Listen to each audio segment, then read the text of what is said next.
Bible में एक rule है। वो रूल ये है स्पिरिचुअल कि जब तक आप किसी चीज के ऊपर प्रेशर नहीं करेंगे, उस पर जोर नहीं लगाएंगे, वो चीज कभी आपको मिलेगी नहीं। इसलिए बाइबल कहती है परमेश्वर के राज्य में जो बलवान है वो बलवान बलपूर्वक प्रवेश करेंगे। यानी अगर परमेश्वर के राज्य में प्रवेश करना है तो आपको बलपूर्वक प्रवेश करना पड़ेगा, आराम से कुछ नहीं होगा। वो 12 साल की लहू बहने वाली औरत बोल सकती थी, काश परमेश्वर मेरे घर के सामने से निकले, काश परमेश्वर मेरे घर के सामने की सड़क से निकले। जिस दिन बहन निकलेंगे ना, यीशु मसीह को यहां कहीं आसपास आना होगा तो मुझे बताना, मैं जाऊंगी और चंगी हो जाऊंगी, क्योंकि मैं चल नहीं सकती ना, मैं रोगी हूं ना। तुम्हें तो पता है कि मुझे लहू बहने का रोग है, तो मैं चल नहीं सकती, तो मेरे पास बहाना है जेन्युइन। लेकिन वचन कहता है उसने रिस्क लिया और वो गई जहां यीशु थे, वो गई और भीड़ को चीरा। जबकि लहू बहने वाली औरत एक अशुद्ध औरत मानी जाती थी, जिसको गुप्त रोग होता था, वो अशुद्ध होती थी। अशुद्ध औरत अगर किसी बंदे को छू ले तो उसकी बड़ी भयानक सजा थी। लेकिन उसने बिना किसी जान की परवाह किए रिस्क लिया और परमेश्वर को छुआ।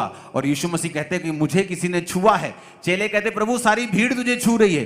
परमेश्वर कहता नहीं, किसी ने विश्वास के साथ मुझे छुआ है, क्योंकि मुझ में से सामर्थ्य निकली है। सुनो मेरी बात,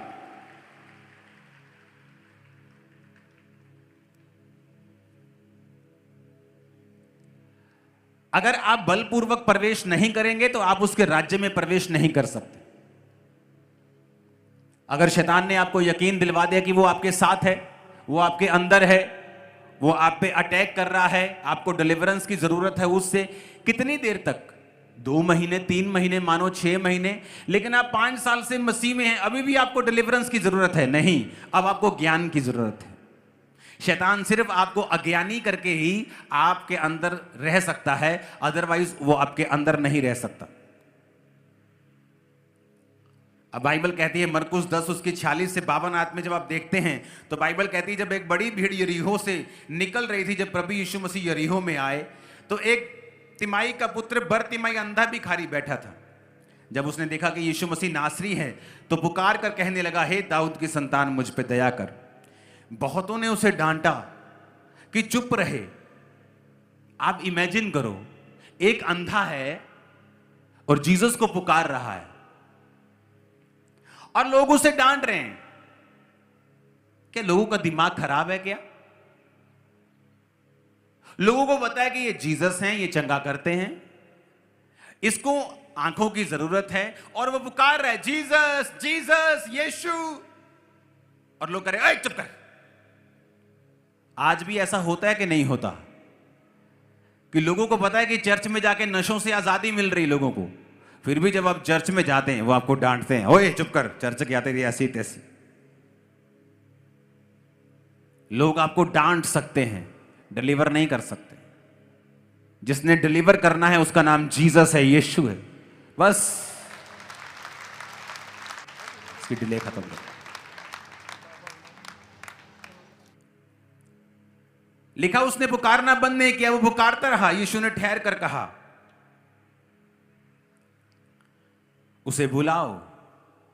बाइबल कहती चेलों ने भी उसे कहा चुप रहने के लिए।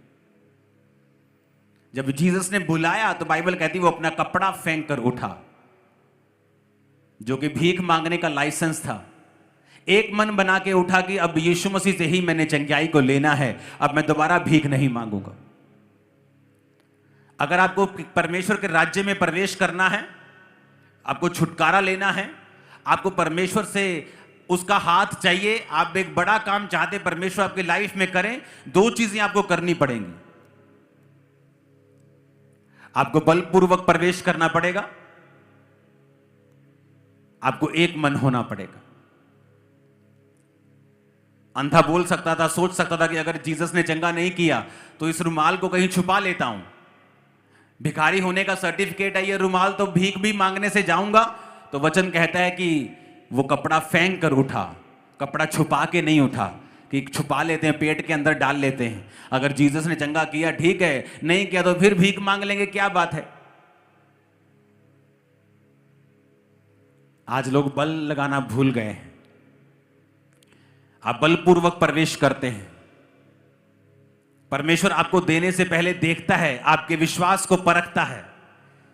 लोगों ने डांटा, वो चुप नहीं किया। चेलों ने डांटा, वो चुप नहीं किया। जीसस ने कहा इसकी पुकार जेन्युइन है, इसे बुलाओ।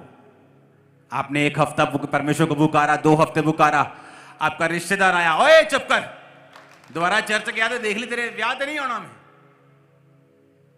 जीसस ने देखा अब ये क्या करता है। अगर तू चुप कर जाएगा तो तेरी आशीष तुझे कभी नहीं मिलेगी।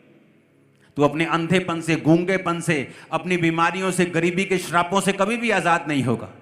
लेकिन जब जीसस ने देखा कि लोगों ने इसे चुप कराया और फिर भी ये चुप नहीं किया और लगातार बलपूर्वक प्रवेश करता रहा, पुकारता रहा, जीसस को आपके विश्वास को, आपके फेथ को ऑनर करना पड़ेगा, क्योंकि वो विश्वास की भाषा को समझता है। ऊपर कोई करेंसी नहीं चलती, सिर्फ विश्वास की करेंसी चलती। जिसका विश्वास बड़ा है, आज किसी के पास 5 मरले का घर है, कोई रेंट पे रहता है, किसी के पास 100 मरले का घर है, किसी के पास 5 एकड़ का घर है। बात है किसी के पास ज्यादा करेंसी है तो वो बड़ा घर खरीद रहा है, किसी के पास करेंसी नहीं है तो वो किराए पे रह रहा है, किसी के पास किराया देने की भी करेंसी नहीं है तो वो कहीं सड़क पे रह रहा है।